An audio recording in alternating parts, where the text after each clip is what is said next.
So, decision making is kind of a fascinating topic.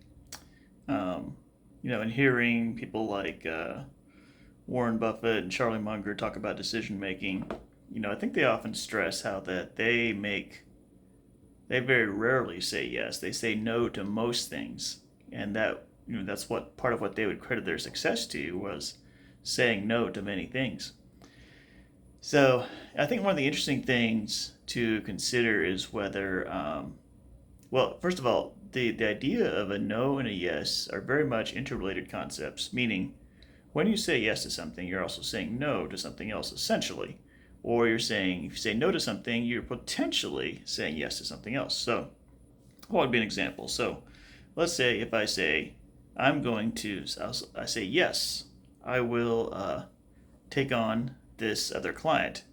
What I'm essentially, it's not exactly zero sum, but I'm also saying no, I will not have that time available to take on a different client. So, now of course I can expand with employees and all that jazz, right? But in the general sense, when you say yes to one thing, you're saying no to something else. If I say yes, I will play pickleball another night per week, I'm also saying no, I will not be with my family or with all of my family that night every week. If I say, I will go to church an hour earlier to volunteer, I'm saying, no, I will not spend that time at home with my wife sipping tea, or, which, okay, that's a little bit of a made up illustration there, but, or no, I will not sleep the extra hour, whatever it is, right? So, it's very interesting, when opportunity comes knocking, so to speak, what you do with that opportunity is very interesting. And if you say no, you're essentially keeping the door open to other opportunities more so than you are when you say yes.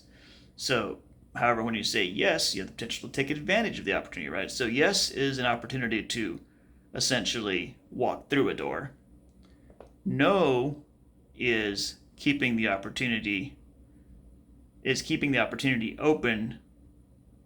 So yes is saying I will walk through the door and you know, I will take the consequences. I will experience whatever is beyond that door, right?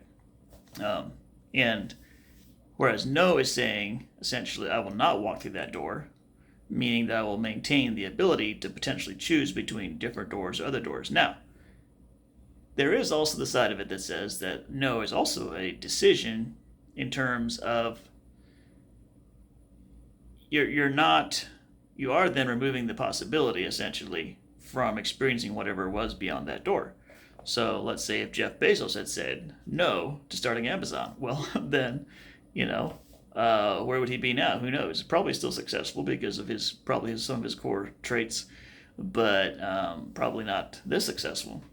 Um, let's say if you have the opportunity to work at a small startup, and let's say the startup's name is Facebook, and you're employee number 2 or 3 or something like that, well, there's if you say yes to that project, you could say, well, at the time you might not know if that's a good thing or not to say yes or no.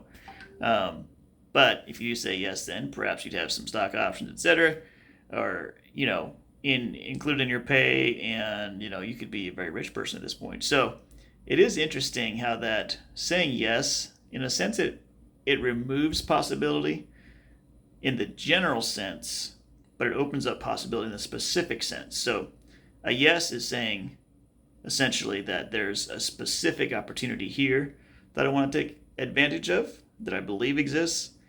And a no is essentially saying I need to maintain, I don't think the opportunity beyond that door is good enough.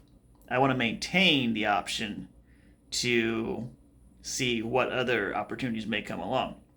I think there are also people who get locked into saying no, and there are people who get locked into saying yes. So people who are always saying yes, but then have very poor follow through on their commitments and never really realize much of a benefit from the different things that they say yes to.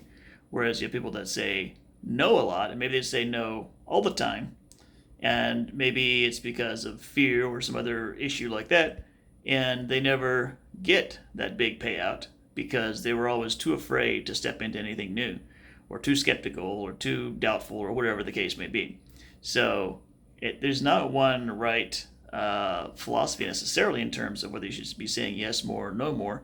It really is, it's highly, highly personalized. And aside from, divine guidance, there's no way to know ahead of time, conclusively which opportunities are the best and which ones are not the ones you should take.